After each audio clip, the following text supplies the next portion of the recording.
अस्सलाम वालेकुम वीवर्स। आज का जो हमारा सेशन है वो फायर एंड सेफ्टी के इंटरव्यू में पूछे जाने वाले क्वेश्चन और आंसर के बारे में है।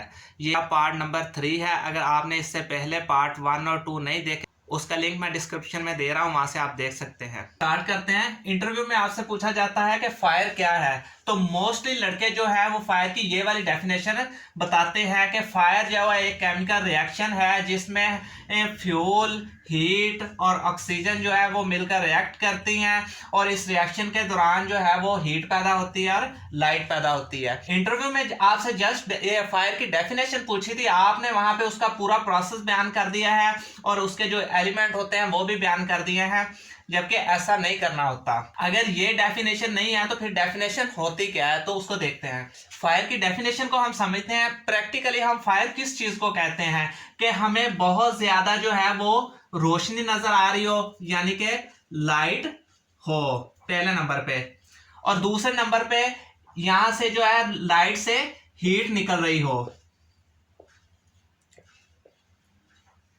और तीसरे नंबर पे ये चीज बहुत ज्यादा हो, यानी कि रैपिड हो, और चौथे नंबर पे ये जो चीजें हैं ये कंटिन्यूअस हमें नजर आ रही हो, यानी कि परसिस्टेंट हो। जब भी ये चार चीजें होंगी तो हम इसको बोलेंगे कि ये फायर है। तो फायर की डेफिनेशन भी यही होती है, यानी कि a rapid persistent chemical reaction that produce both heat and light, यानी कि कोई भी ऐसा केमिकल रिएक्शन जो कि तेज हो और परसिस्टेंट हो, यानी कि कंटिन्यूअस वो हो और उसके रिजल्ट में हीट भी पैदा हो और लाइट भी पैदा हो, वो फायर होगी। जब आपने फायर की ये डेफिनेशन बताई तो आपसे ये क्वेश्चन हो सकता है कि जो बल्ब होता है उसमें हीट भी पैदा हो रही है, लाइट भी पैदा हो रही है और रैपिड भी है और परसिस्टेंट भी है, तो क्या वो फायर है? तो इसका जो आंसर होगा वो होगा नो। जब सभी कंडीशन है तो फिर वो फायर क्यों नहीं है? वो फायर सिर्फ इस वजह से नहीं है कि उसमें जो है वो केमिकल रिएक्शन नहीं हो रहा होता, उसमें फिजिकल रिएक्शन हो रहा होता है। केमिकल वो रिएक्शन होता है जिसमें सब्सटेंस कुछ नया बन जाए। अब जैसे कि वुड है, वुड को अगर आग हम लगा दें तो ये कन्वर्ट हो जाएगी ऐश में। तो बल्ब में ऐसा कुछ नहीं होता, तो इसी वजह से वो फायर नहीं है। दूसरा क्वेश्चन ये हो सकता है कि अगर इस केमिकल रिएक्शन में जो है वो लाइट जो है वो पैदा ना हो, सिर्फ हीट पैदा होगा, तो फिर क्या ये फायर होगी? तो इसका जो आंसर होगा वो होगा नो। वो फायर नहीं होगी, वो होगी कंबस्टन। वो कंबस्टन क्यों होंगे ये हम आगे कंबस्टन की डेफिनेशन में पढ़ेंगे।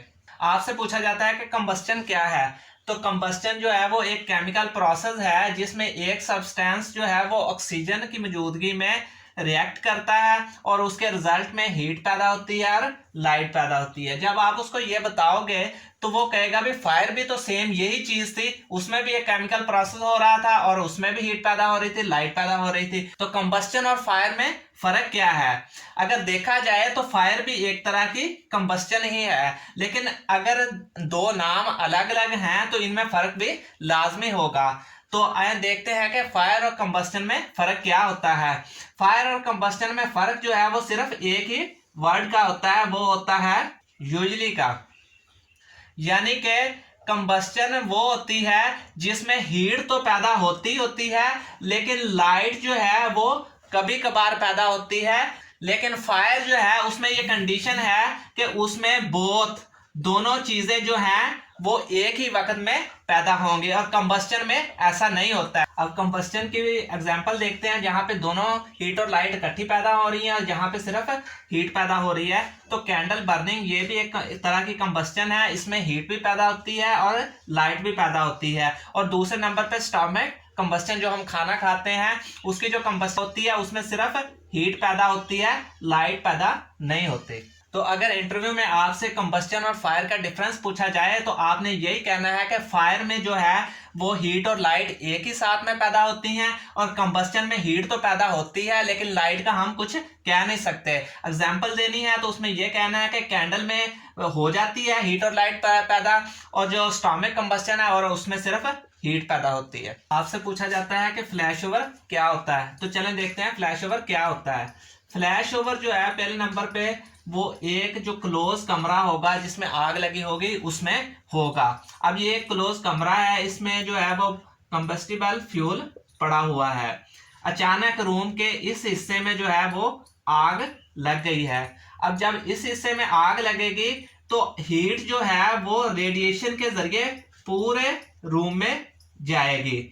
जब वो पूरे रूम में जाएगी तो जहां पे पड़ा हुआ जो और कंबस्टिबल फ्यूल होगा ये भी हीट होना स्टार्ट हो जाएगा। जब ये हीट होना स्टार्ट होगा तो इसका टेम्परेचर जैसे ही इग्निशन टेम्परेचर तक पहुंचा तो अचानक से इस पूरे रूम को आग लग जाएगी। इग्निशन टेम्परेचर वो होता है जिसमें वो फ्यूल खुद ब खुद आग पकड़ लेता है। इसमें आपसे ये पूछा जा सकता है कि फ्लैश ओवर जो है वो कितने टेम्परेचर पे होता है। तो फ्लैश ओवर उस वक्त होगा जब रूम का टेम्परेचर जो है वो 900 फ़ारेनहाइट से अबव हो जाएगा, 900 से 1200 फ़ारेनहाइट तक हो जाएगा तो फ्लैश ओवर हो जाएगा। और दूसरा क्वेश्चन आपसे ये हो सकता है कि फ्लैश ओवर फायर की किस स्टेज पे होता है। तो फ्लैश ओवर जो है वो ग्रोथ स्टेज और फुली डेवलप स्टेज के दरमियान में होता है। यानी फायर की जो है वो 4 स्टेज होती हैं, इग्निशन स्टेज, ग्रोथ स्टेज और फुली डेवलप और डिके। यहाँ पे जैसे ही फायर ग्रोथ करेगी और यहाँ ग्रोथ और फुली डेवलप और इस जगह पे जाके फ्लैश ओवर होगा। और जो बैक ड्राफ्ट होता है वो फुली डेवलप और डिके के दरमियान में होता है इस जगह पे।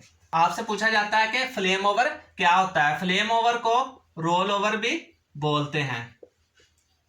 अब देखते हैं कि फ्लेम ओवर या रोल ओवर क्या होता है। तो सेम वही फ्लैश ओवर की तरह ये भी एक बंद कमरे में जब आग लगती है तो इस कमरे में कंबस्टिबल फ्यूल पड़ा हुआ है, अचानक आग जो है वो इस हिस्से में लगी है।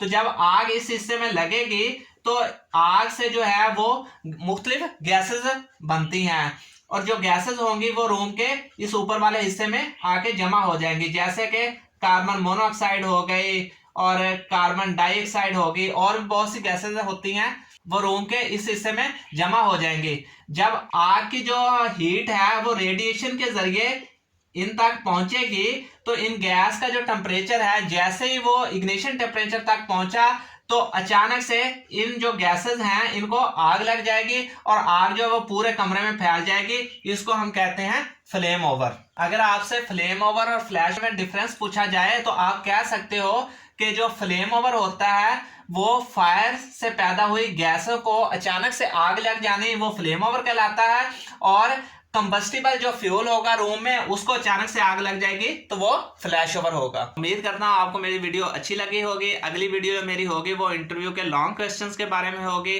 अगर आप मेरे इस चैनल पर नए हैं तो और वीडियो देखना चाहते हैं तो मेरे चैनल को अभी सब्सक्राइब कर लें। मिलते हैं अपनी नेक्स्ट वीडियो में, तब तक के लिए अल्लाह हाफिज।